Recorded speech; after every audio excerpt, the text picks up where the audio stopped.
Fala galera, beleza? Hoje a gente vai falar sobre entrada e saída e sobre arquivos. Beleza, até agora todos os programas que a gente fez, eles leram da entrada padrão, que normalmente é o teclado, e eles imprimiram na saída padrão, que normalmente é a tela do computador, ou seja, um terminalzinho.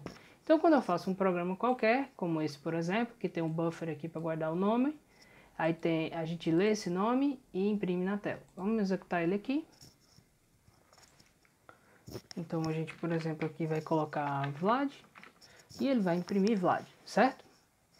Note que aqui a ferramenta já faz por mim, mas eu aqui estou invocando o compilador, dizendo para ele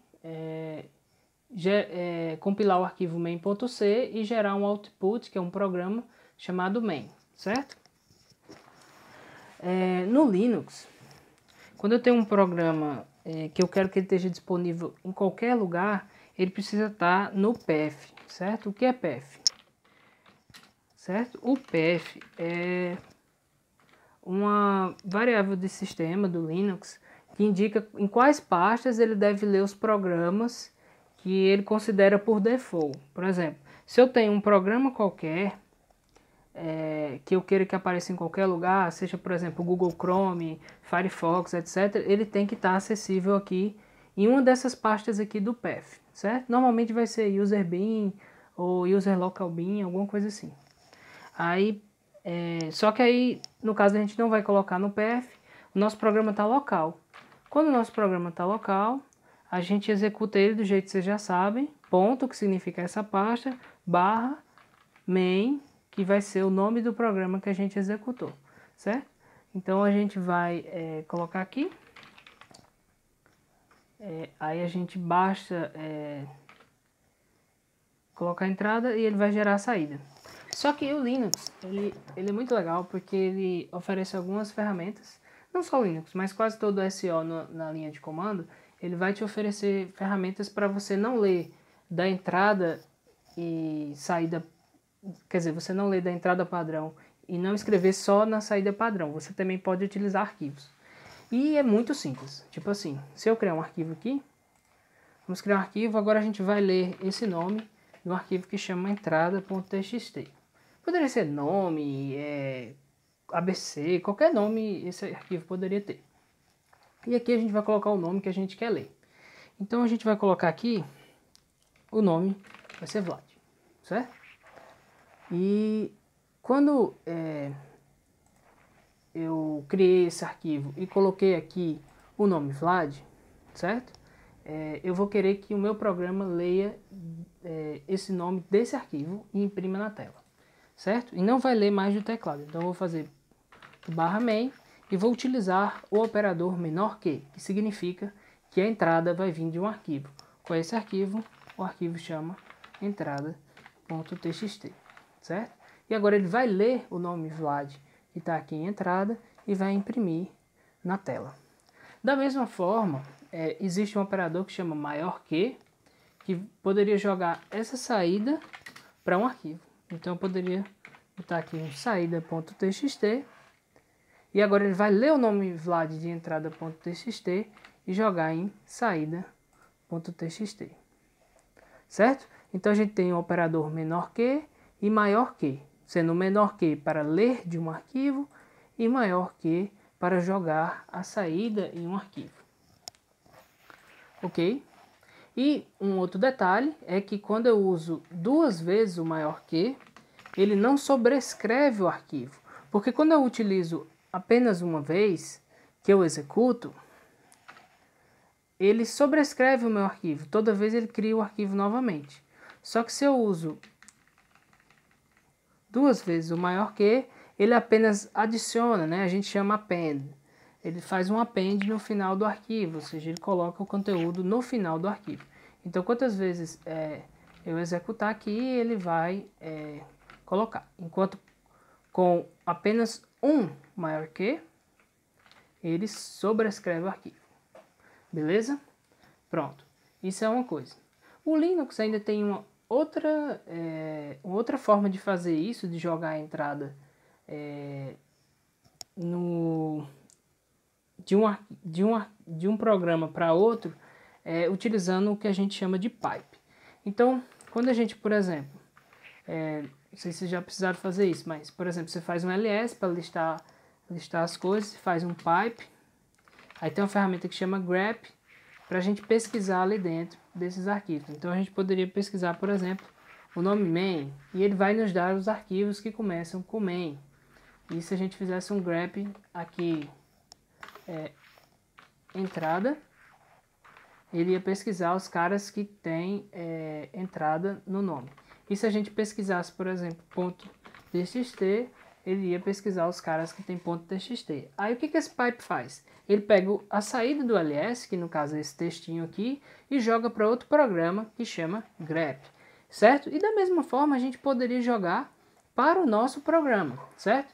Então, por exemplo, se a gente fizesse ls pipe.main, o que ele ia fazer? Ele ia pegar a saída do ls e ia jogar no nosso programa.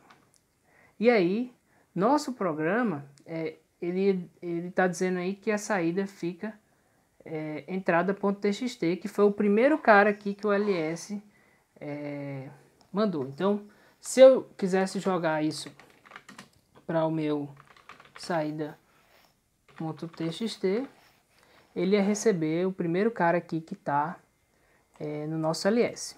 Para ficar mais claro, a gente pode usar um echo, o echo apenas imprime, e a gente poderia colocar aqui, por exemplo, blá. E ele ia jogar isso na tela. A gente pode pegar essa saída desse echo blá e jogar no nosso programa.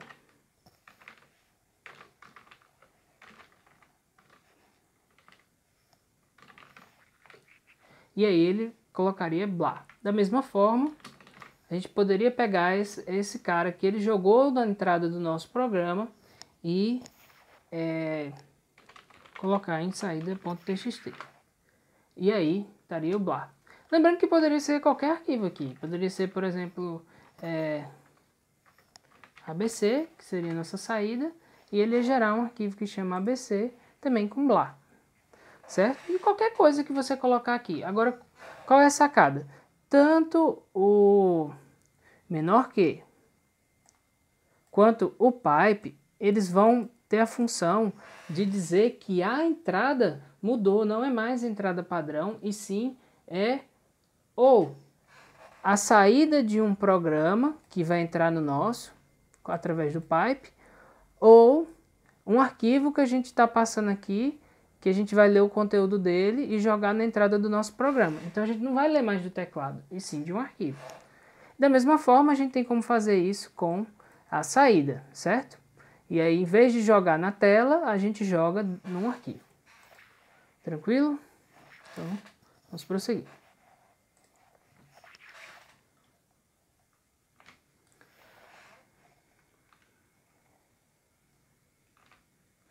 Beleza. Uma outra opção para a gente passar informação para os nossos programas é através dos parâmetros de linha de comando. Quando a gente executa um comando na linha de comandos, a gente normalmente passa parâmetros. Deixa eu só limpar aqui para vocês não confundirem. Por exemplo, um parâmetro muito interessante é o... Deixa eu ver se ele me permite. ls-la, certo? Aí é que eu estou especificando que nessa listagem que eu estou fazendo, eu quero alguns detalhes a mais. Então, se eu fizer só um ls, ele me dá essa saída. Se eu fazer um ls-l, ele me dá essa saída. Se eu fizer um ls-a, ele me dá outra saída. E se eu fizer ls-la, ele me dá ainda outra saída. Então, esses parâmetros que a gente está passando aqui, -la, eles são passados para o programa ls, entendeu? Então a gente vai fazer a mesma coisa, a gente vai passar parâmetros para o nosso programa. E a gente faz isso através do argc e argv. Não se espante com os nomes, é muito simples. Significa o quê? Cara, eu vou receber uma lista de argumentos e vou receber o número de argumentos que eu estou recebendo, certo? Então, por exemplo, vocês provavelmente já precisaram usar o comando ping. E aqui a gente está utilizando com o parâmetro "-a" e está passando outro parâmetro que é o site que a gente está fazendo ping para ele, certo? Então vamos simular que a gente está fazendo um programa ping para entender como é que funciona essa questão da passagem de argumentos, certo? Antes de tudo, a gente não vai fazer o ping, a gente vai pegar esse mesmo programa nome, só que em vez de eu ler o nome com o scanf, eu vou passar ele como argumento para o meu programa. Então a gente já sabe que a gente vai precisar, quer dizer, desculpa, a gente ainda vai precisar da variável nome. Então eu vou deixar ela aqui e vou tirar só o scanf. A gente vai fazer o seguinte, a gente vai receber a contagem de argumentos, que é o argc, podia ser qualquer nome, podia ser n, que seria número de argumentos. E a gente vai receber uma lista de strings, que seria nossos argumentos, certo? Então vai ser aqui uma lista, certo? Aí a gente só precisa, como a gente sabe, colocar o nome arg.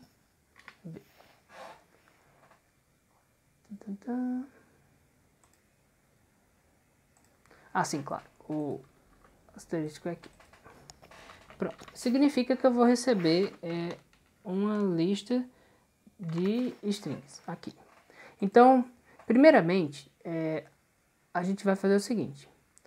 O primeiro cara que eu recebo no meu argv é sempre o nome do programa, certo? Então eu vou provar isso para vocês, certo? Eu vou colocar aqui o argv0,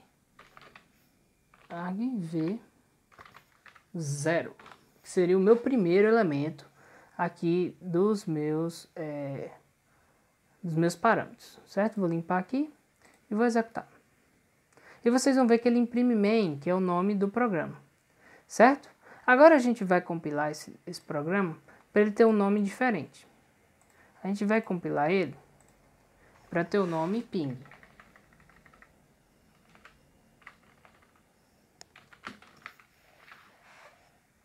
Certo? Agora a gente tem um programa que chama ping. A gente vai fazer ./ping, beleza? E a gente vai ver que ele vai imprimir ping, certo? E a gente vai colocar aqui para ele receber o nome, certo? Então, quem vai ser o nome?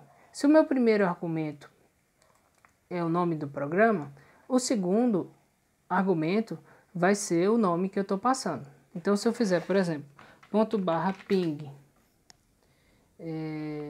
www.google.com, ele vai imprimir ping, e quem seria o argv1 seria Google, certo? Então, se a gente fizer dessa forma, a gente vai ver o seguinte, o argc é a contagem, certo? Então, se o meu argc for maior do que 1, significa que eu recebi o segundo argumento. Então, agora, a gente vai imprimir quem foi esse segundo argumento.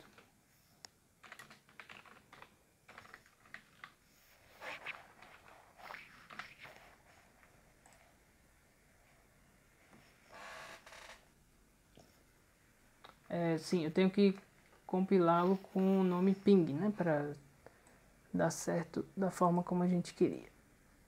Deixa eu só daqui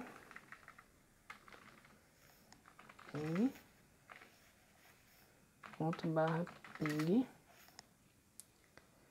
www.google.com, e aqui ele vai imprimir ping e google.com, certo? Só que aqui a gente recebe 3 argumentos, então eu preciso fazer o seguinte, eu vou fazer um for para ele imprimir esses argumentos. Então a gente vai mudar aqui, não vai ser mais um if, vai ser um for, e a gente vai colocar,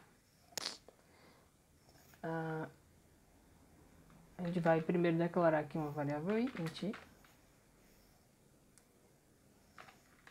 e vai dizer que esse i é igual a 1, porque eu não quero mais olhar o argv0, que seria o ping. de 1 até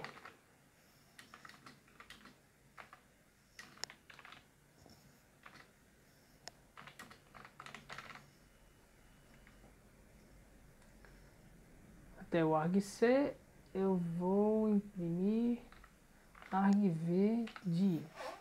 Vamos ver se está certo. Vamos compilar o programa novamente. Vou fazer, ver se ele imprime Google. Isso. Agora, qualquer argumento que eu passar, por exemplo, -a, -t, 0, ele vai receber todos esses argumentos e assim eu poderia fazer, enfim, o que eu quisesse com isso. E normalmente é assim que a gente vai ver. Por exemplo, eu sei que se ele receber o parâmetro -a, eu vou fazer determinado comportamento. E da mesma forma, se eu quiser, eu jogo isso num arquivo de saída. Por exemplo, saída ping.txt, certo? E aí no meu saída ping vai vir aqui os argumentos. Então é outra forma de eu receber dados através dos argumentos. Beleza? Aqui um exemplo que ele imprime alguns argumentos. Então eu tenho aqui um contador, vai fazer igual, a diferença é que vai iniciar de 0 e aqui eu vou imprimir o próprio nome do programa. Então mesmo que, se eu passar main 1, 2, 3, 4, ele vai botar main 1, 2, 3, 4. Se eu passar main parâmetro 1, parâmetro 2, ele vai botar main parâmetro 1 e parâmetro 2. Beleza? E normalmente a gente utiliza para entrada e saída a biblioteca stdioh. E comumente a gente utiliza somente as funções scanf e printf, mas não existe apenas essa. Mas antes de falar sobre isso, a gente precisa falar mais um pouco sobre entrada e saída padrão. Primeiro, existe a entrada padrão, que é o std_in, std de standard, que vem do inglês, que significa padrão, e in vem do inglês também, que chama entrada. E da mesma forma, existe o std_out, onde std significa standard, como você já sabe, e out significa saída. E eu tenho uma outra saída, que é a chamada saída de erro. Então, normalmente, os programas e todo o ambiente oferece uma forma de você diferenciar a saída padrão da saída de erro. Porque às vezes você quer que quando um erro aconteça, ele vá, por exemplo, para um arquivo de log, ou que ele vá de uma forma que o usuário não veja isso, mas fique essa saída saia para algum lugar onde você vai armazenar e depois verificar que erro foi esse, por que aconteceu o erro e assim por diante. Da mesma forma como a gente tem uma forma de redirecionar a saída no Linux, a gente tem uma forma de redirecionar a saída de erro, que é a chamada 2 maior que. Como isso é bem estranho, né? Acho que a escolha foi bem infeliz do pessoal que projetou isso em dizer 2 maior que, eu vou mostrar um exemplo. A primeira coisa que eu gostaria de dizer é que a saída padrão e a saída de erro normalmente apontam para o mesmo lugar, que é esse terminal aqui, quando você está executando seu programa, certo? Mas você poderia redirecionar a saída para um lugar, como a gente está botando saída ping, e se a gente tivesse alguma saída de erro, ela ia sair na tela. Mas a gente poderia criar, por exemplo, um arquivo de log.txt, redirecionando a saída de erro. Como a gente não teve nenhuma saída de erro, não vai ter aqui nenhum problema, não vou ter nada escrito aqui. Mas a gente pode escrever nessa saída de erro. Por exemplo, vamos dizer que houve um erro no nosso programa, certo? E agora a gente sabe, ele recebeu um parâmetro, fez o comando lá e descobriu que tem um erro. A gente, para imprimir na saída de erro, a gente pode fazer if printf std_error, certo? Ele vai dizer que é a saída padrão de erro.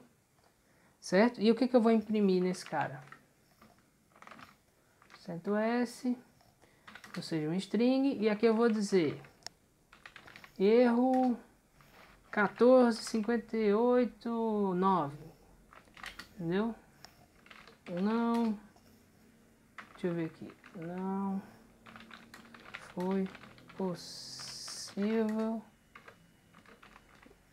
encontrar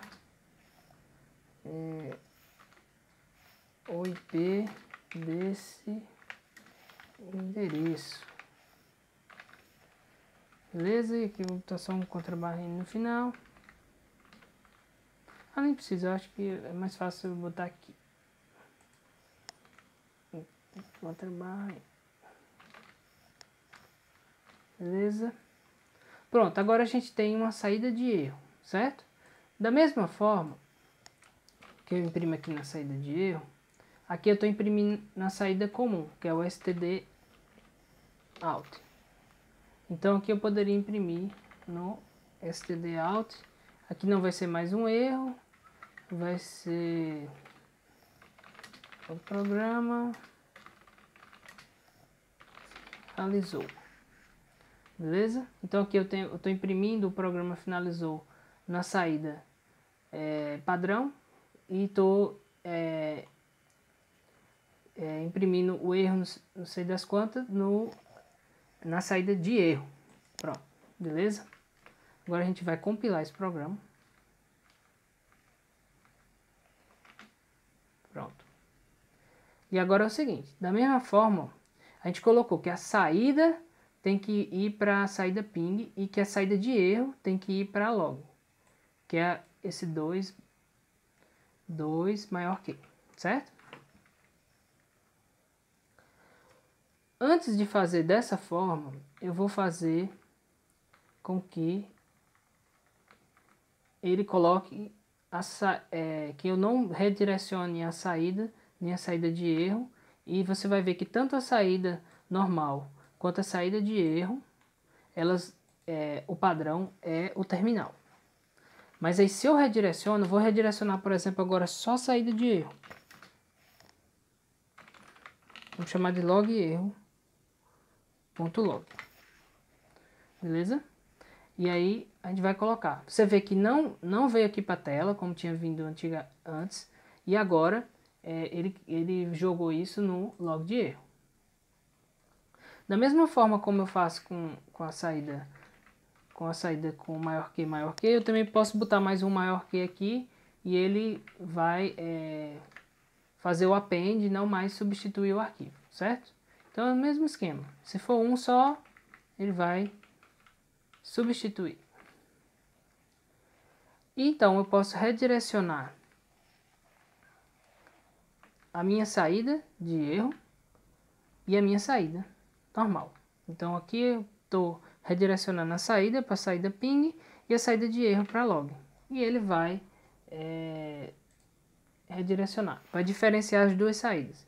Mais uma vez você pode se perguntar, mas por que eu vou querer redirecionar a saída de erro para algum lugar? Para guardar informações sobre esse erro. Então, se você imprimiu na saída de erro, isso vai para um arquivo de log ou para um outro lugar onde você vai visualizar esse erro. Talvez, por exemplo, você quer que o usuário faça a execução lá, mas que essa informação seja guardada nesse log de erro, porque mesmo que o programa dê crash ou alguma coisa, você tem lá a informação dos logs de erro para você poder fazer alguma correção em cima disso aí. Beleza? Então, continuemos. E beleza, agora a gente pode falar um pouco sobre o get e o puts. Certo? O get, ele lê um string da entrada padrão e o puts escreve um string na saída padrão. Aí você vai dizer, mas poxa professor, mas a gente não viu o scanf e o printf, por que a gente precisa de gets e puts? Pessoal, gets e o puts, eles são formas mais cruas de você ler dados, certo? E por isso eles são mais performáticos, né? Assim, eles leem mais rápido, mas eles também fazem, como posso dizer assim, tudo que você tiver que fazer de processamento você faz manualmente. Então tem essa troca, né? Então, mas E tem mais um detalhe, o gets ele pode trazer problemas de segurança, certo? Então por isso que eu nunca aconselho você usar o gets mesmo, você pode usar o fgets, mas mesmo assim você tem que sempre se ligar em colocar o tamanho que você vai ler, porque senão pode causar espaço para ter um ataque de buffer overflow, que é quando um hacker vai colocar informações no seu programa para estourar algum buffer, ou seja, alguma variável que você tem lá, e ele quer que ele estoure esse cara e comece a escrever em posições de memória que não poderia. Vamos dizer aqui um nome, por exemplo, aqui a gente diz para ele ler 256, mas aí o cara vai botar 300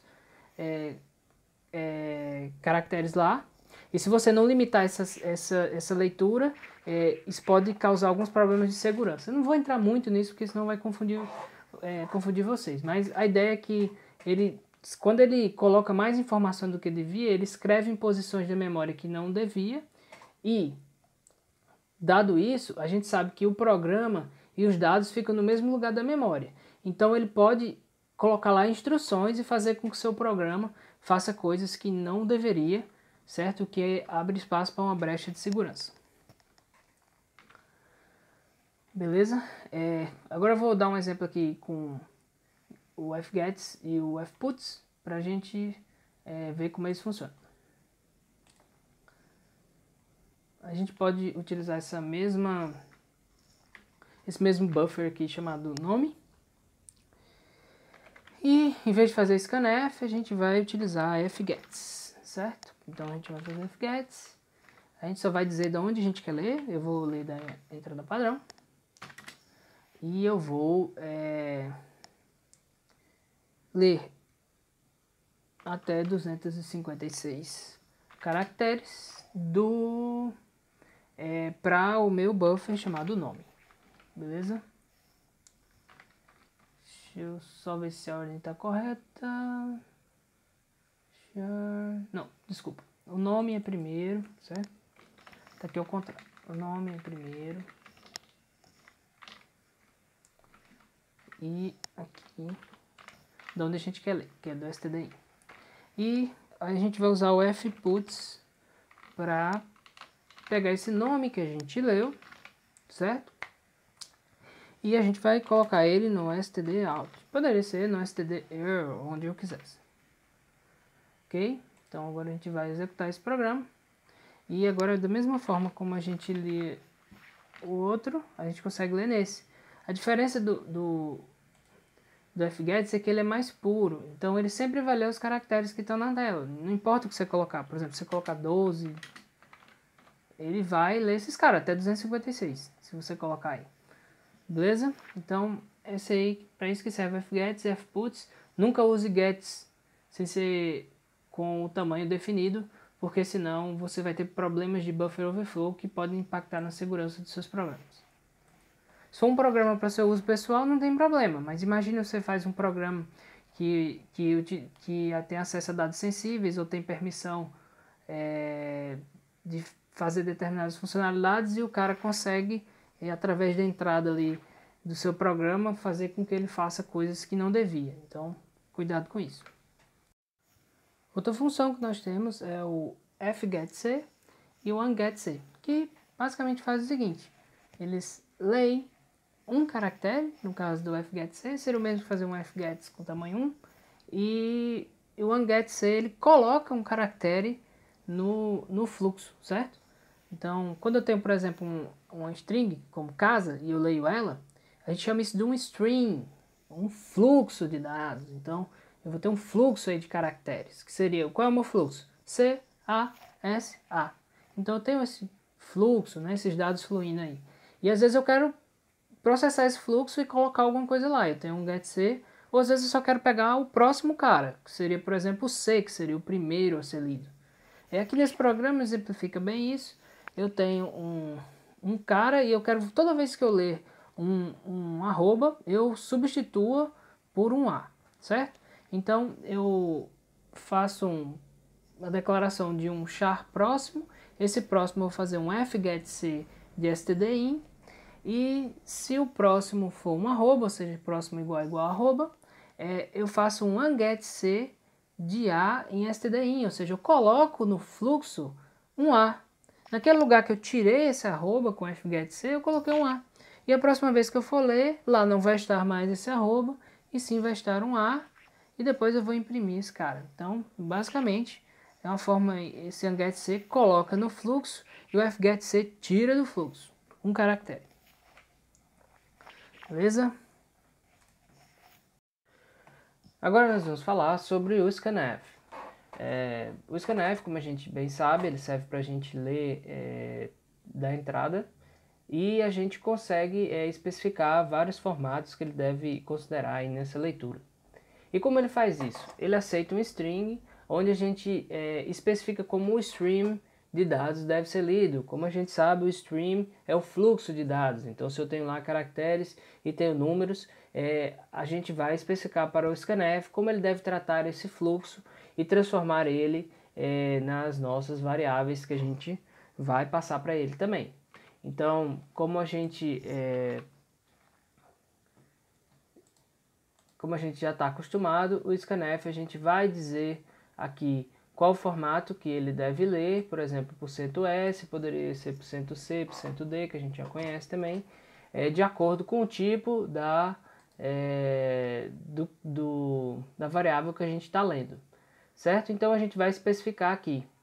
E o scanf, ele tem uma forma bem particular de trabalhar, ele divide em esse string que ele recebe e os caracteres em 3 grupos. São os caracteres considerados espaço em branco. Os caracteres considerados espaço em branco são o espaço em branco, a tabulação e a quebra de linha, certo? Então, apesar do nome caractere de espaço em branco, a tabulação e a quebra de linha também são considerados como caractere espaço em branco, certo? E ele vai ter a seguinte função. Os caracteres espaço em branco, eles apenas dividem a entrada entre diversos tipos de especificadores, certo? O especificador, ele é o cara que a gente fala % alguma coisa, certo? Então, os caracteres espaço em branco só tem essa função. Não importa no scanf, diferentemente do printf, quantos espaços em branco eu colocar aqui. Nesse exemplo aqui, a gente faz o seguinte, a gente lê um caractere e depois lê o resto da string. Então eu vou colocar aqui para ele receber esse caractere e depois eu vou colocar para ele imprimir. E vocês vão ver a diferença de colocar espaços em branco no scanf e no printf. Então, quando a gente fala em termos de scanf e printf, só para vocês verem o exemplo mais simples funcionando, aqui ele vai ler a primeira letra e vai ler o resto do nome em separado nesse buffer aqui. Beleza? Aqui a gente vai fazer o seguinte, seja lá quantos espaços em branco a gente colocar,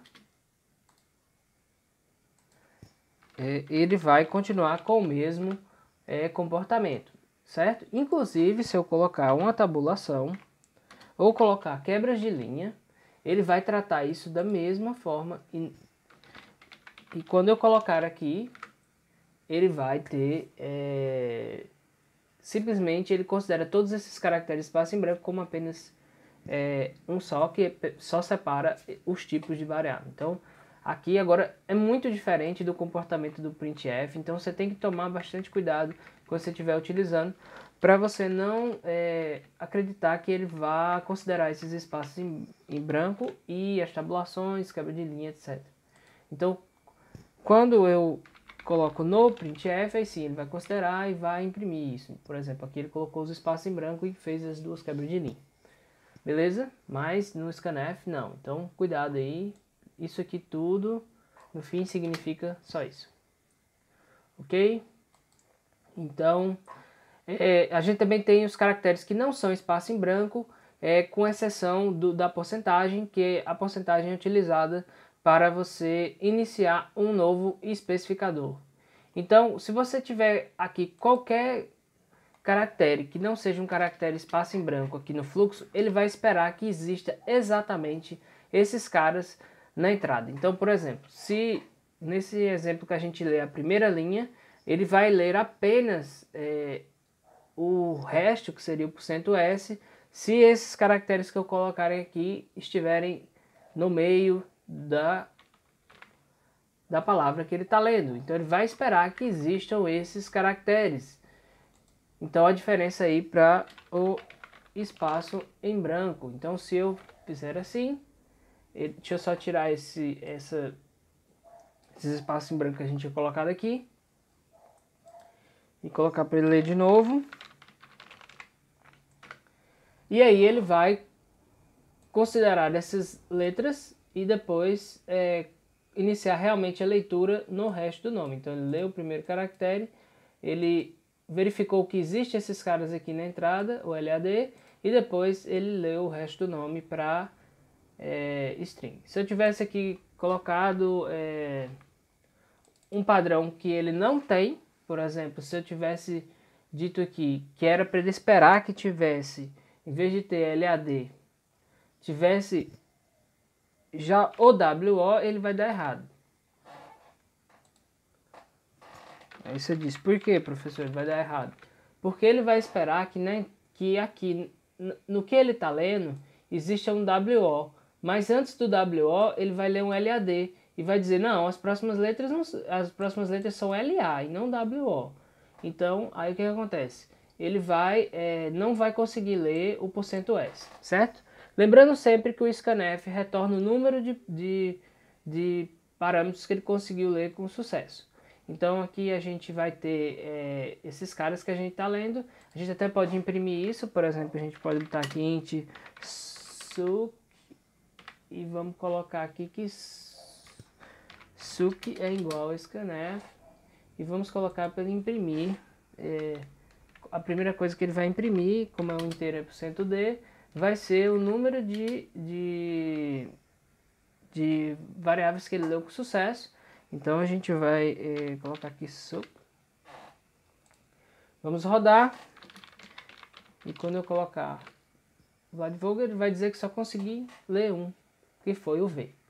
Sendo que se eu colocar aqui que eu espero LAD depois na entrada, ele vai dar sucesso e vai dizer que encontrou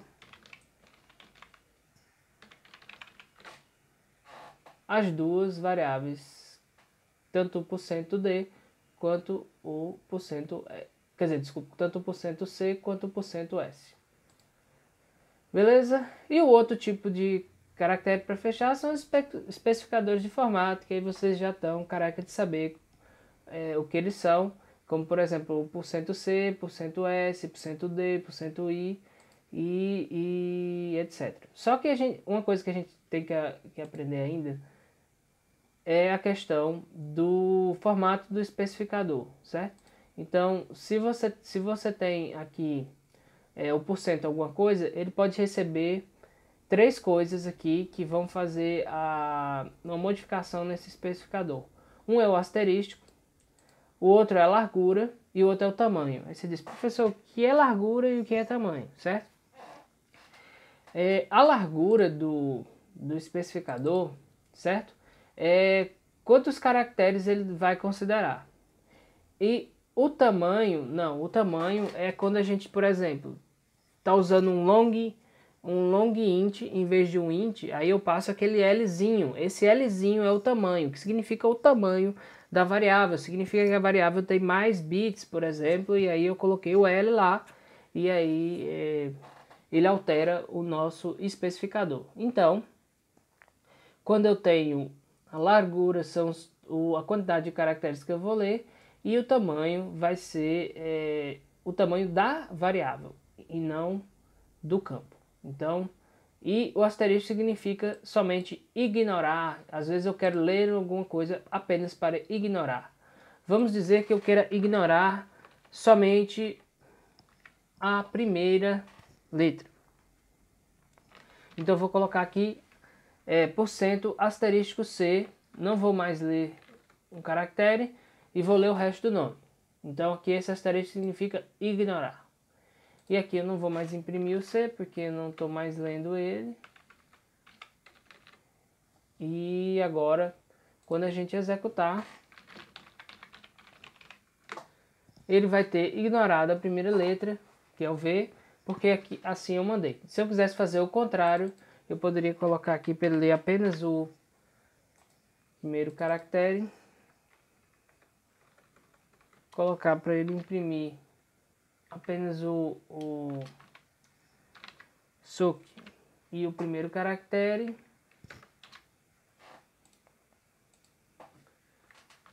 e aqui tem que colocar como isso. Pronto, agora a gente vai fazer o seguinte, agora eu quero o caractere e quero ignorar o resto da string. Então eu vou executar e colocar aqui de novo o nome, e agora ele leu só o V, certo? E beleza. Então aqui a gente tem o asterisco que serve para a gente ignorar. E o tamanho, professor? O tamanho, como a gente tinha falado, certo? É como quando eu vou ler %d, por exemplo, e aí eu leio um inteiro, né? Vocês já sabem isso. E quando eu quero ler um long, aí eu boto %l, porque isso está especificando que aquela variável tem um tamanho maior.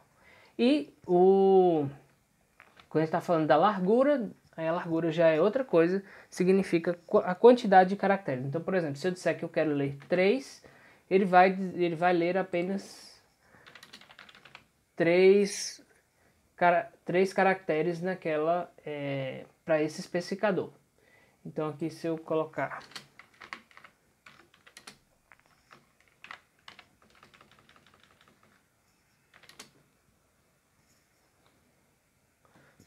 aqui um nome,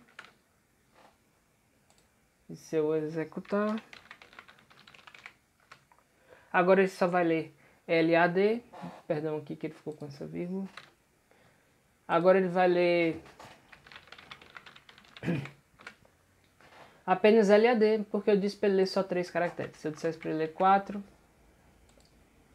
aí ele leria os 4 caracteres, LADW, certo? Então isso aqui é largura, certo? Quando eu estou falando de tamanho, é o tamanho da variável. Como a gente sabe, vai ter, por exemplo, o long int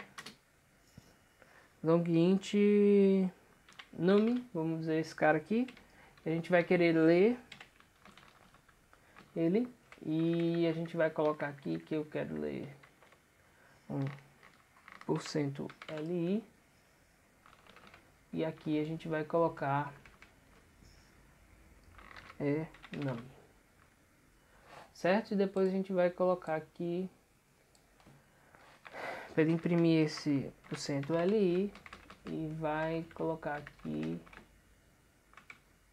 o num, certo? Quando eu executar isso aqui, agora eu vou ler um inteiro long, então ele leu 2, 4, 7, 8, 9. Quando eu falo em tamanho, então é esse Lzinho, outra letra que vai dizer que essa variável aqui que eu estou usando, ela tem um tamanho maior do que o inteiro comum, por exemplo, ou enfim, uma variável que vai ter um tamanho maior em termos de bit. Então, tamanho é esse aqui, largura não é esse aqui, é a quantidade de caracteres que eu estou lendo. Então, por exemplo, aqui só um exemplo que tenha tamanho e largura, se a gente colocar isso aqui, colocar o mesmo 2, 4, 7, 8, 9, ele só vai ler os 2 primeiros números, o 24, porque isso aqui eu estou dizendo a largura do campo, que é 2, então ele só vai tentar ler 2, e também ele vai considerar o tamanho como um inteiro long, então essa variável vai ter que ser do tipo inteiro long, e eu estou dizendo que aí então é um inteiro, beleza? Então é basicamente isso, a diferença de tamanho, de tamanho aqui e largura aqui. Largura é a quantidade de caracteres. Coloque isso na sua cabeça. Largura é a quantidade de caracteres. E tamanho é o especificador do tipo da variável, se ela é de um formato maior, como por exemplo o long, que usa mais bits para representar do que o int, consequentemente podendo guardar números maiores. Beleza? Agora vamos dar uma olhada nos outros tipos de especificador. Existe o especificador I, que ele é para um inteiro, e ele aceita qualquer inteiro, inclusive octal e hexadecimal, se eles forem precedidos de 0 e 0x, respectivamente. A gente tem o %d e o %u, que é para o inteiro decimal, aí esse aí é só base 10. E se eu usar o %d, eu estou dizendo que eu quero considerar os números com sinal, e se eu estou usando o %u, eu quero dizer que eu estou considerando os números sem sinal, ou seja, aqueles unsigned que a gente conhece. Se eu estou usando %o, eu estou falando de inteiros octais, e quando eu estou falando de inteiros octais, eu estou falando sem sinal.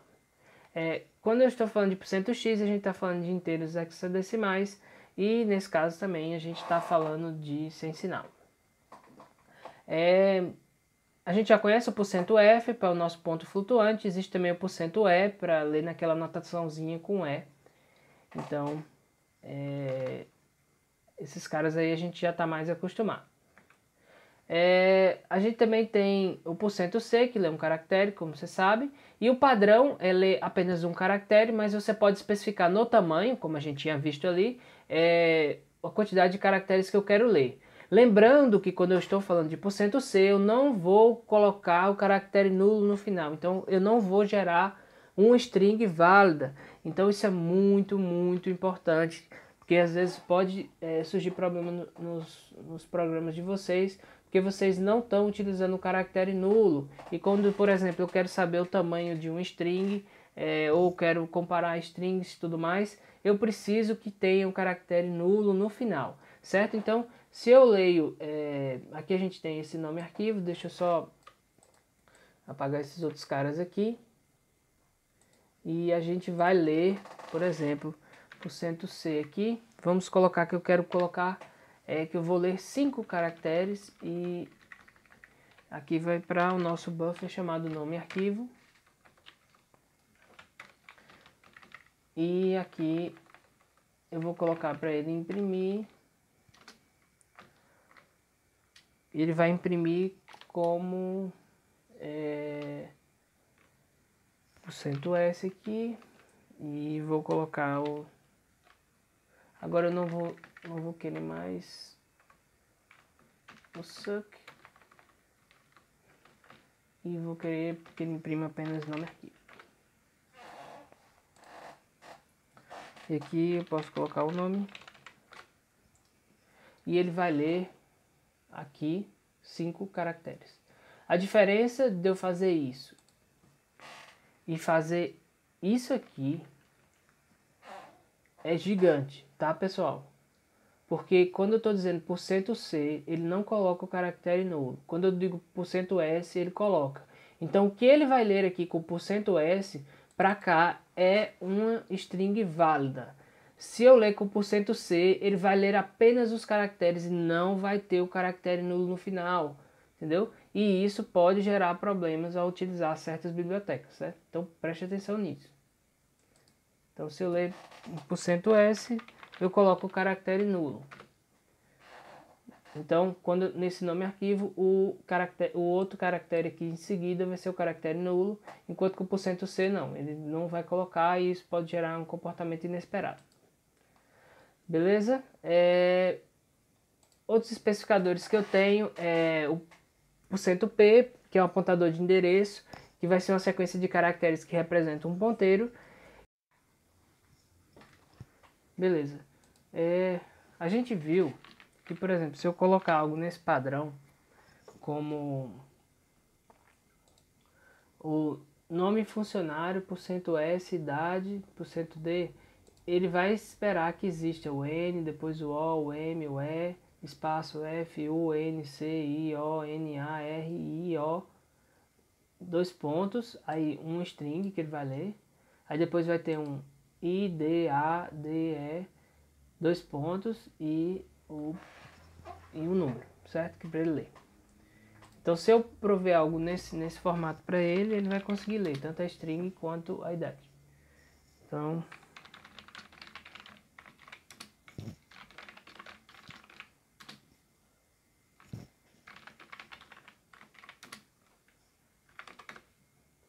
E aí ele consegue ler com sucesso. Beleza? Agora, se eu não prover nesse formato, por exemplo, se eu não colocar nome funcionário e colocar o nome direto aqui e não colocar a idade depois seguido do número da idade, ele não vai funcionar. Certo? Por quê? Porque ele espera encontrar isso. Se ele não encontrar isso, ele para de ler, não vai continuar lendo. Então, por exemplo, se ele ler até aqui com sucesso, beleza. Se ele não encontrar a idade, parou, não vai ler esse outro cara. Certo? Aí, igual quando a gente tinha feito. Por exemplo, se você colocar aqui suck, só para ver quantos caras ele conseguiu ler. E colocar aqui %d. E colocar aqui o suck.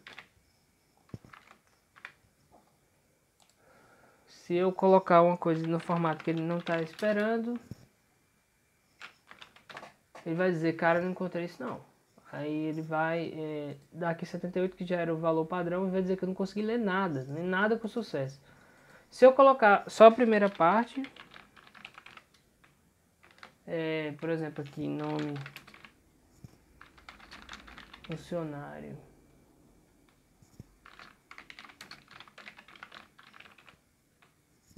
e não colocar a segunda parte, por exemplo, no formato correto, ele vai dizer que só conseguiu ler um, que foi o que? O nome.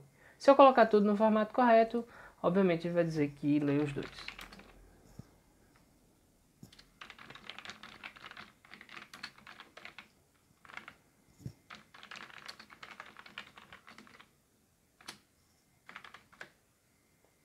Leu os dois com sucesso. Só que existe uma outra forma de eu fazer isso, certo? Se eu quiser, por exemplo, só ignorar letras, poxa, eu vou ter um monte de letras até achar um ponto e vírgula não, 2 pontos, e depois vou ter um nome para ler, certo? Aí a gente tem o que chama de scanset, certo? O scanset, ele serve para a gente ler as coisas num determinado formato. Então, por exemplo, se eu tenho uma sequência de letras, eu vou casar ele com um scanset. Se eu fizer %, isso aqui é um scanset, ele vai estar entre colchetes aí, e eu disser, cara, eu quero que tu pegue tudo que for, que tiver as letras aqui de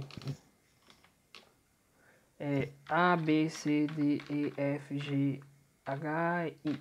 Tudo que tiver essas letras aqui, eu vou querer que esse cara vá para uma variável chamada nome arquivo. Certo? Então aqui eu vou tirar a idade. Tirar aqui o nome arquivo e a idade. Não, nome, vou tirar só a idade, né? Idade.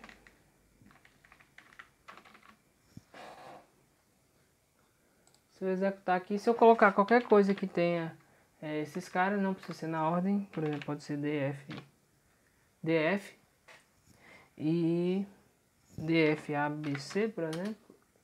Se eu colocar isso aqui, ele vai conseguir ler o DFABC, porque ele está nesse formato. Então, quando eu digo um scanset, na verdade, especifica um formato. Cara, esse cara aqui tem esse formato, por exemplo, e tem um atalho para eu pegar todas as letras, por exemplo, que seria de A a Z e de A a Z minúsculo. Quando eu falo isso, significa que eu estou casando com todas as letras maiúsculas ou letras minúsculas.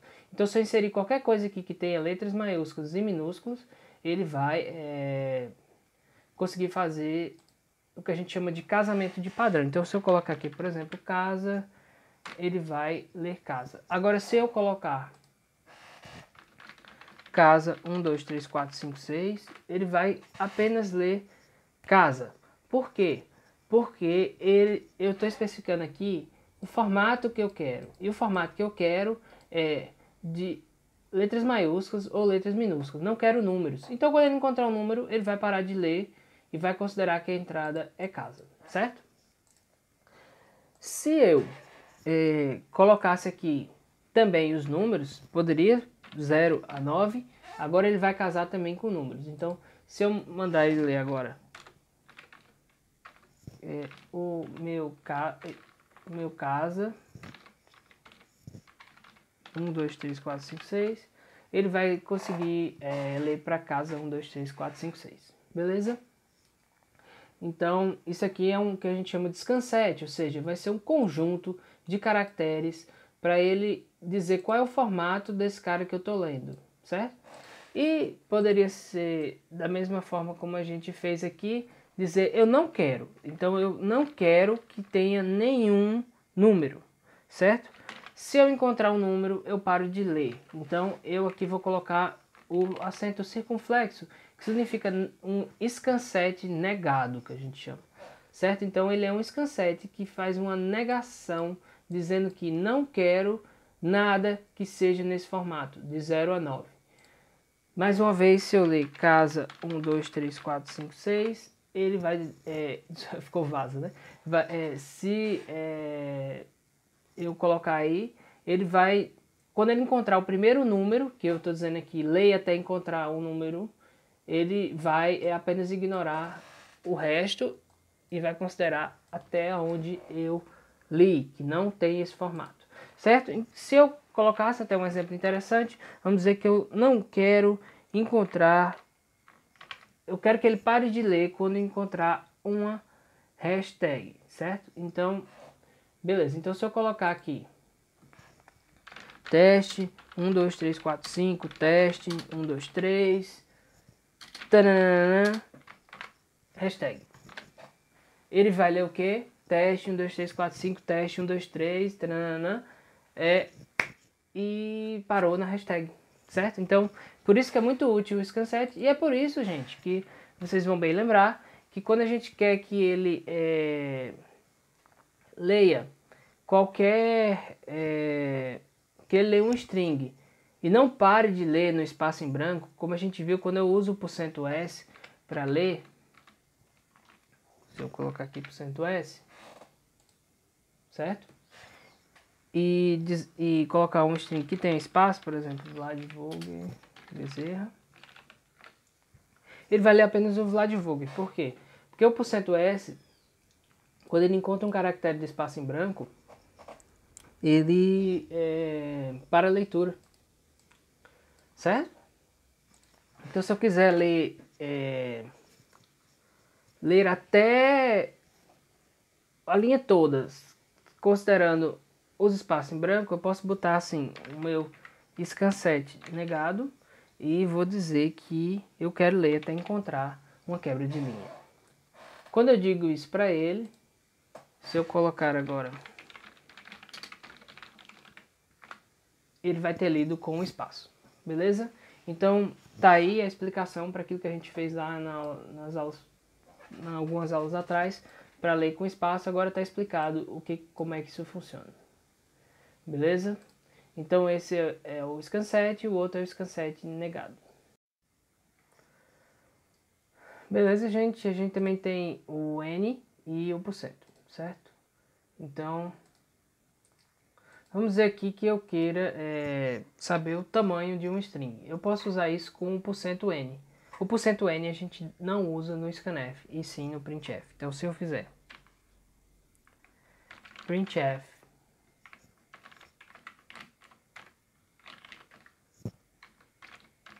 minha string e colocar aqui um %n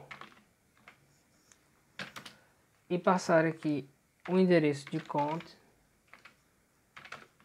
e depois fizer a impressão desse cont,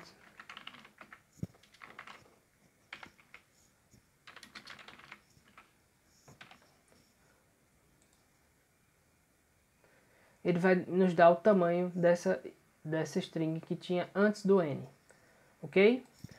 Se eu poderia utilizar, por exemplo, poderia ler a minha string scanf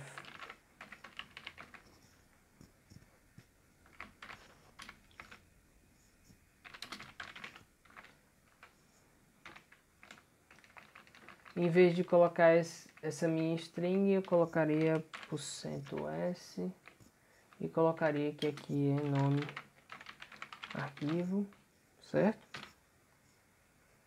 E aqui quando eu executasse, ele ia dar, por exemplo, o tamanho do meu nome, certo? O outro cara é que às vezes a gente vai querer, né, utilizar a porcentagem mesmo, tipo o símbolo de porcentagem. Mas se eu colocar por cento, ele vai dizer, não, cara, esse cara aí é um especificador, então ele vai ser %D, alguma coisa. Mas se eu quiser, por exemplo, dizer, o valor é 78%, aí eu vou precisar colocar mais 1%. Quando eu coloco por cento, ele entende que isso não é um especificador, e sim significa que eu quero imprimir o caractere de %.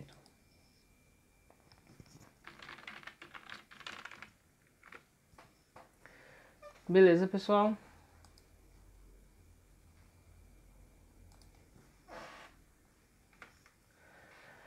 A gente já falou sobre subespecificadores, mas eu vou dar uma lembrada aqui. Asterisco significa ignorar, então quando eu coloco %, asterisco significa ignore esse cara que você vai ler. A largura significa o número máximo de caracteres e o tamanho significa o tamanho da variável, por exemplo, com L, que significa long. Outra coisa, como a gente viu, o scanf retorna o número de argumentos que ele leu. E caso ele tenha chegado ao fim do arquivo, ele retorna o end of file, certo? Esse end of file, a gente tem uma função para detectar se é end of file, que é EOF, que faz, por exemplo, quando a gente está lendo, a gente quer continuar lendo até chegar no fim do arquivo, então a gente pode utilizar ela. A gente vai ver isso daqui a pouco. Outra coisa, o scanf não existe apenas o scanf padrão, que lê da entrada padrão. Existe também o fscanf, que lê de um arquivo passado como parâmetro. Existe o sscanf, que lê de um string. Às vezes você só quer processar um string. Então você pode usar o sscanf. Beleza? Como eu disse, existe a função FOF, que detecta se a gente chegou no fim de arquivo. Beleza? Outra coisa, muita gente acredita que o fim de arquivo é um caractere que fica no fim do arquivo. Apesar disso ser verdade para sistemas muito antigos, nos sistemas atuais não, é apenas um sistema operacional sinalizando que ele leu um arquivo até o final.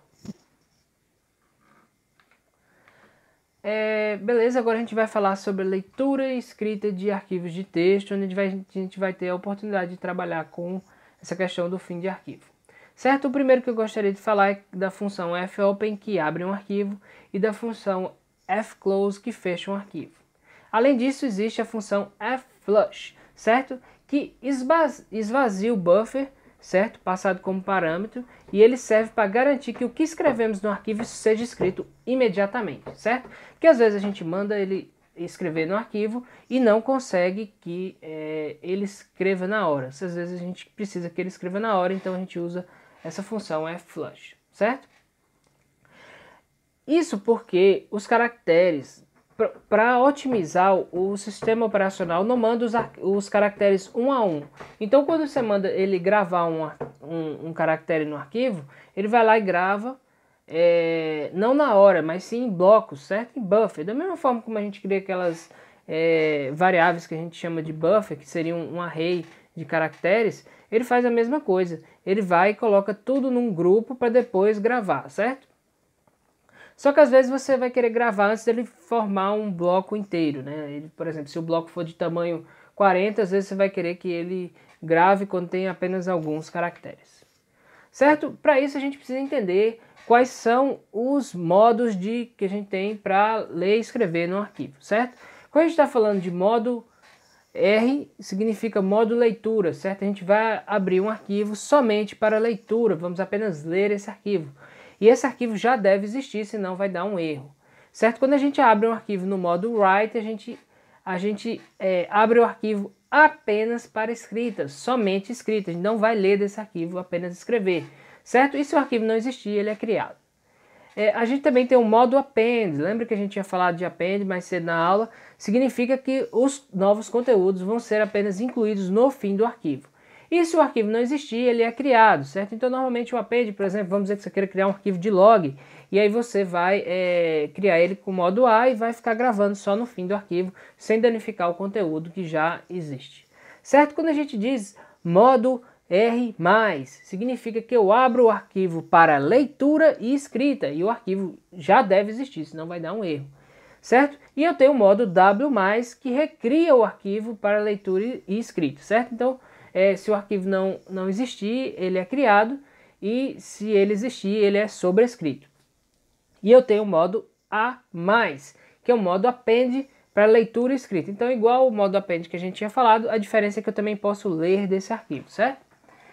E existe também os arquivos binários. Afinal, quando a gente está falando de computação, a gente não trabalha apenas só com arquivos de texto. A gente também tem os arquivos binários, e certo? Como, por exemplo, o JPEG, que é um formato de imagem. Quando a gente está lendo arquivos binários, os modos são esses iguais. A diferença é que você coloca um Bzinho no final para significar que você está lendo e escrevendo em um arquivo binário, certo? Então esses são os modos de leitura e escrita de um arquivo, certo? Isso, falando assim, difícil de entender, mas no exemplo vai ficar bem mais claro, certo? Então, tipo aqui, vamos lá. Nesse exemplo, a gente declara um apontador do tipo file. Quando a gente fala de file, é um apontador para arquivos, certo? Então, eu crio meu apontador para arquivos chamado pfile, certo? E eu vou dizer pfile vai ser igual a fopen, certo? Lembra que a gente viu aqui, fopen abre um arquivo, certo? Eu vou abrir o arquivo e aí eu passo qual é a segunda coisa depois do nome do arquivo? É o modo que eu estou acessando ele. Por exemplo, nesse arquivo saída, eu estou acessando esse modo. Em qual modo? Modo escrita. Eu estou abrindo o arquivo somente para escrita. Beleza? E se esse arquivo saída.txt já existir, ele é sobrescrito. Beleza? E agora eu vou dizer, se eu conseguir ler o arquivo, e como é que eu digo isso no C? Seria se pfile diferente de null, certo? Porque se ele não conseguir abrir esse arquivo, ele vai dizer que é null. Então, quando a gente fizer essa checagem, ele não vai ter ali o apontador para o arquivo, e sim o que a gente chama de null. E aí, então, beleza. Se eu conseguir ler, se ele for diferente de null, eu vou fazer um fputs. Lembra o fputs que a gente viu lá em cima, certo? Então, ele escreve para um arquivo. Então, eu vou escrevendo no arquivo, passando qual é o arquivo que eu quero, que é o pfile. E depois eu vou apenas fechar esse arquivo. O que esse programa faz? Ele abre o arquivo saída.txt no modo escrita, escreve nesse arquivo e depois fecha o arquivo. Beleza? Vamos brincar um pouco com isso? A gente tem aqui já nossos arquivos que a gente tinha criado de outros exemplos, mas a gente vai criar aqui de novo esses caras. A minha ideia é o seguinte, eu vou criar um arquivo chamado saída, certo? .txt. Já existe aqui um saída.txt, certo? E a gente vai sobrescrever ele com o que a gente for escrever, certo? Então a gente primeiro sabe que a gente vai precisar de um apontador do tipo file, certo? Então vai ser aqui file e a gente vai chamar esse cara de meu arquivo, certo? Beleza? E agora eu vou querer abrir um arquivo para, como posso dizer, para escrita. Então eu vou fazer o seguinte, vou dizer que meu arquivo é igual a fopen, significa eu quero abrir um arquivo, certo? Qual é o nome do arquivo? O arquivo vai se chamar saída.txt e eu vou abrir ele em modo de escrita, ok? Beleza? Agora a gente vai fazer o seguinte, if meu arquivo diferente de null, ou seja, se eu conseguir ler, abrir com sucesso esse arquivo, eu vou fazer o seguinte, eu vou escrever nesse arquivo, então eu vou fazer um fputs,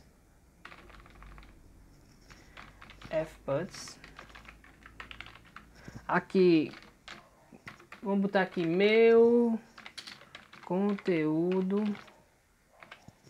e vou dizer, cara, tu vai escrever isso em meu arquivo. E depois eu vou fazer um fclose, eu vou fechar o arquivo. E eu tenho que dizer qual é o arquivo, que vai ser meu arquivo aqui. E beleza, vamos ver se nosso programa vai funcionar. Vamos ver aqui se ele conseguiu escrever em saída txt. Conseguiu, beleza? Aí, conforme o modo que a gente está abrindo o arquivo, deixa eu voltar aqui na tabelinha, ele vai o comportamento é diferente. Por exemplo, eu não posso abrir um arquivo para leitura e querer escrever nele. Se eu quiser ler e escrever, ele tem que ser um modo de leitura e escrita, certo? Então, esses aqui a gente está falando de modos de leitura e escrita, e aqui a gente está falando de modos onde a gente tem somente leitura ou somente escrita, beleza? Então, cuidado, pessoal. Por exemplo, aqui a gente não quer mais que ele sobrescreva, porque aqui toda vez que qualquer coisa que eu botar aqui, quando eu executar isso aqui, ele vai sobrescrever o que tiver em saída TXT. E eu não quero que isso aconteça. Eu quero que ele faça um append, ele vá concatenando no final do arquivo. Então eu vou colocar aqui qual é o modo, se eu quero que ele não mais destrua o meu arquivo e recrie, ou seja, ele faça sobrescrita, e sim que ele apenas adicione os novos conteúdos no final, o modo é o modo A, que é o modo de append. Então agora, quando eu vou executar, quantas vezes eu executar aqui, ele não vai mais sobrescrever e sim concatenar o conteúdo no final do arquivo. Inclusive eu poderia fazer assim, seria até um exemplo bastante interessante. Eu poderia declarar aqui uma variável contador e fazer com que for cont igual a 0, enquanto cont for menor que 100, cont mais,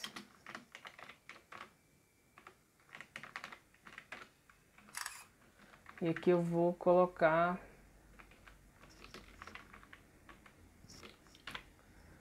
meu conteúdo, certo? E vou querer agora que ele escreva essa variável contador, por exemplo, meu conteúdo 0, meu conteúdo 1, 2, 3, etc, certo? E aqui eu não vou mais usar o fput, sim vou usar o fprintf, certo? Peraí que ele... Pronto, fprintf. E aqui eu vou colocar, aqui a ordem é diferente, na verdade aqui o primeiro cara que vai vir é o arquivo, que vai ser meu arquivo, e depois o conteúdo. Então aqui eu vou colocar %d e depois vou colocar o cont, que é quem eu quero que fique, certo? Vou colocar só uma quebra de linha no final para ficar um arquivo bem bonitinho pulando as linhas. Então vamos lá, vamos ver se isso vai funcionar ou se vai dar erro. Beleza, aí funcionou, certo? Então aqui ele fez o append e colocou até o 99. Beleza, gente? O primeiro ficou colado aqui com o conteúdo que já existia. Mas, por exemplo, se eu quiser sobrescrever, é só colocar aqui o modo de escrita e agora o arquivo fica bem bonitinho de 0 a 99. Beleza? Se eu quiser ficar de 1 a 100 só para ficar bonitinho mesmo, eu poderia ajustar ali no contador, somente fazer mais um aqui que vai funcionar da mesma forma. E aqui eu tenho meu conteúdo do arquivo. Então vocês viram como é fácil escrever no arquivo. Beleza? Da mesma forma como a gente escreve em arquivo de texto, o arquivo binário seria a mesma coisa, certo? A diferença é que eu vou utilizar as funções fread e fwrite, onde fread lê um bloco de dados e fwrite escreve um bloco de dados. Então, para esse exemplo, a gente tem aqui um file que chama pfile e a gente vai ter um buffer que vai ter os valores x, y e z. Na verdade, aqui vai ter, como vocês sabem, o número S que representa X, aqui o número S que representa Y e o número S que representa Z. E eu vou criar isso aqui no meu buffer, certo? Vou abrir meu arquivo saída binária, que saída bin, ponto bin significa binário, certo, gente? Eu vou botar aqui no meu saída bin o modo escrita para binário, então é WB. Lembra que quando a gente falou de modos, a gente falou que eu tenho esse modo e se for para binário eu coloco o B no final, certo? Então aqui eu vou preparar para escrita binária, então WB. Então eu vou fazer um FileWrite, certo? Que ele escreve um bloco de dados. Eu vou escrever quem que eu vou escrever? Meu buffer, certo? E aí, quando eu estou fazendo um F-write, eu tenho que dizer o tamanho do cara que eu estou escrevendo. Eu vou colocar size of char, porque eu estou escrevendo um caractere. Então eu vou dizer aqui, cara, me pega aqui o tamanho que é um caractere. E aí, que vai ser 8 bits, certo, gente? Aí ele vai passar aqui e depois ele vai dizer o tamanho do buffer. Então eu digo, o meu buffer é desse tamanho e cada informação que tem nele é desse outro tamanho aqui. E depois eu passo o arquivo. Então ele vai escrever nesse arquivo da forma como a gente está passando. Escrever esse buffer considerando cada informação desse tamanho. E depois vai fechar. E ele vai escrever aqui XYZ, certo? Mas só manipulando diretamente o binário, né? Claro que se você tiver um arquivo binário que realmente seja diferente, como o JPEG, que ele realmente tem lá as informações da fotografia e tal, aí você vai ter que conhecer a estrutura, como é que aquilo está estruturado, para você conseguir manipular essas entradas. Inclusive eu posso fazer uma aula mais para frente falando sobre isso, mas por enquanto eu só queria mostrar como é a leitura e escrita de arquivo binário. E quando eu estou trabalhando com um arquivo, às vezes eu vou querer modificar a posição que eu estou lendo. Então, por exemplo, eu quero dizer ftel para ele pegar a posição atual do arquivo. Eu quero saber qual é a posição atual do arquivo, eu vou utilizar ftel. Eu quero navegar para uma posição desejada, eu vou usar fseek. E eu quero voltar para o início do arquivo. Vamos dizer que eu li todo o arquivo, eu li até um pedaço e eu quero voltar para o início, eu uso rewind, certo? Então a gente tem, aqui eu vou declarar o meu arquivo, vou abrir o meu arquivo saída.txt, aqui eu estou dizendo que eu estou abrindo ele para escrita binária, certo? E eu estou fazendo um fputs olá teste no meu arquivo, e depois eu estou fazendo um F5 do pfile para a posição 5, certo? Então o que isso significa? Que eu vou voltar para a posição 5. Então meu arquivo que anteriormente tinha olá teste, certo? Ele agora vai ser substituído, os testes vai substituir, quer dizer, o aluno vai substituir o teste. Então eu vou fazer um fputs de aluno, certo? Aí agora, como eu fiz essa mudança da posição, naveguei para outra posição, então eu posso sobrescrever parte do arquivo que está naquela posição, certo? E depois fazer um fclose para fechar o arquivo, certo? Aqui não precisaria ter aberto para escrita binária, seria só para escrita, certo? Só para ficar mais claro, vamos brincar um pouquinho com esse exemplo, certo? Então vamos lá. Aqui a gente já tem o meu arquivo saída.txt que está aberto para escrita, certo? E agora a gente vai fazer um exemplo muito similar àquele. Para eu quero que a estrutura que tenha nesse arquivo aqui continue, certo? Então eu só quero brincar com o conteúdo que está aqui dentro. Então eu vou utilizar outro modo, certo? Então eu não vou utilizar o modo somente de escrita, porque ele vai sobrescrever meu arquivo e eu não quero que isso aconteça, certo? Então a gente vem aqui na tabelinha e vamos ver qual é o modo correto que a gente vai utilizar para ele fazer a leitura escrita e não destruir o arquivo. A gente pode usar o R+, ou pode usar o A+, que seria o modo append para a leitura escrita. Eu vou usar R+, que eu quero editar o conteúdo que já está nele. Tá ok? E R+. Então agora ele colocou no início do arquivo, quando ele abrir isso aí, ele vai abrir o arquivo para leitura e escrita e vai colocar no início a posição, certo? Então eu vou escrever fputs e vamos só ver se realmente ele vai funcionar da forma como eu quero. Então eu vou botar aqui substituir e aqui eu vou colocar qual é o arquivo, que é meu arquivo. Vamos ver se ele... E funcionou, ele colocou substituir. Que ele ficou esse caractere esquisito por causa da acentuação. Substituir. Mas não deveria, certo? porque ele deve ter ficado no meio do acento aqui. E, normalmente esses acentos são representados por 2 caracteres, então eu só substituí um deles e aí por isso ele está dando caractere não identificado aqui. Beleza, gente?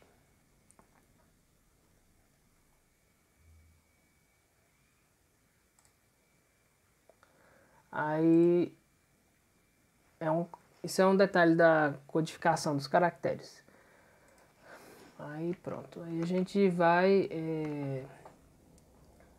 Por isso é importante, quando está utilizando essas coisas, tomar cuidado com fputs, fgets, que é meio perigoso para fazer essas coisas. Por exemplo, se eu colocar aqui, substituir, colocar só mais um caractere, vocês iam ver que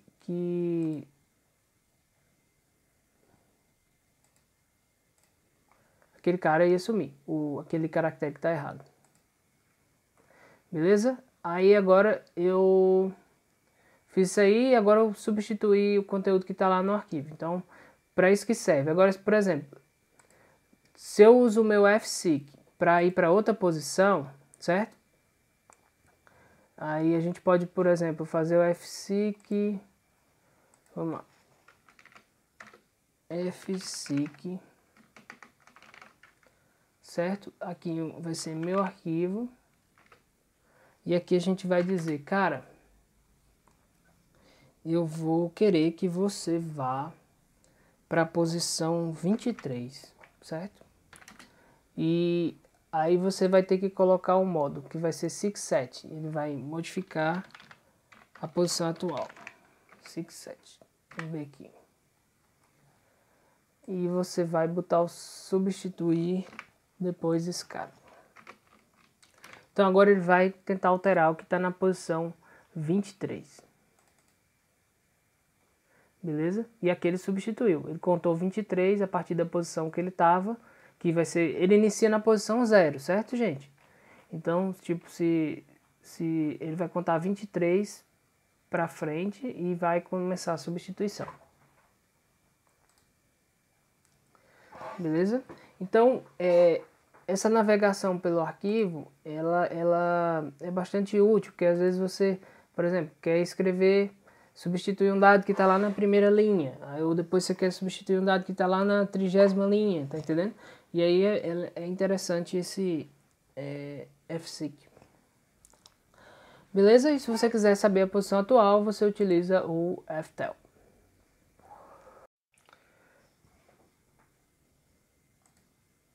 E muitas vezes eu quero ler um arquivo linha por linha até o final, certo? E para isso a gente tem várias estratégias. Se você for pesquisar sobre isso, tem muitas formas de fazer isso em C. A gente vai conhecer agora algumas delas, certo? A forma mais simples é utilizando o fgets. Nesse exemplo que a gente tem aqui, eu declaro um apontador para um arquivo chamado meu arquivo, certo? Eu declaro um buffer chamado linha de 512, certo? E um buffer chamado nome de 512 também. Aí eu declaro uma variável chamada número, que é inteiro. Aí eu abro o arquivo, fopen entrada no modo de leitura. Se eu conseguir ler o arquivo com sucesso, ou seja, se meu arquivo for diferente de null, aí beleza, eu só faço fechar o arquivo. Então aqui a gente vai querer ler e imprimir todas as linhas do arquivo, certo? O conteúdo do arquivo é esse aqui, linha 1 até linha 10, certo? A forma mais fácil é utilizando fgets, certo? Fgets, aí a gente vai fazer o seguinte, ó. While fgets, ou seja, enquanto o fgets não retornar 0, eu vou imprimir a minha linha, certo? Então aqui eu vou fazer o seguinte, eu vou passar qual é o buffer que eu quero que ele leia, que ele coloque o conteúdo lá, que é linha, e vou passar qual é o arquivo, que é meu arquivo, certo? Então, aqui, tá reclamando aqui... Sim, faltou, claro, quantas posições ele vai ler, que é 512. Aqui a gente vai dizer, enquanto você estiver lendo linha, certo? Até 512, até linhas de até tamanho 512 do meu arquivo, você vai carregando elas aqui em linha. Então ele vai ler a linha 1, linha 2, linha 3, etc. E agora a gente vai imprimir essa linha. Então se a gente fizer printf %s da linha. Aí a gente vai ter aqui o resultado, linha 1 até linha 10. Beleza? Essa é a forma mais fácil. A dizer, mas eu queria processar, por exemplo, colocar o nome, linha, e na variável nome, e colocar o número na variável chamada número. Então, beleza. Aí a gente pode usar aquela função que eu tinha falado, que é o sScanf. Então, se você fizer sScanf, ele não vai ler da entrada padrão, nem vai ler de um arquivo, ele vai ler de uma string. Qual é essa string? É a linha. Então, vai ser a linha do arquivo. E a gente vai colocar aqui o formato. A gente sabe que a gente quer ler uma string seguida de um número. Então, é %s seguido de %d. E depois eu vou passar quais são essas variáveis, que vai ser nome e vai ser o número, né? Então, agora, se eu quiser imprimir, né? Aqui eu estava imprimindo a linha. Mas aqui eu vou imprimir o que eu li no sScanf. Então eu vou botar printf %s. Então a gente vai botar assim, ó, linha, dois pontos, %s, vírgula, e o número, certo? A gente vai botar aqui %d, certo? E no fim a gente vai colocar um contrabarra n, beleza? E aí beleza, então a gente vai passar o nome e depois o número. Pronto, vamos ver se vai funcionar. Linha, linha e número. Pronto, então funcionou, certo? E essa é uma forma de processar até o fim do arquivo.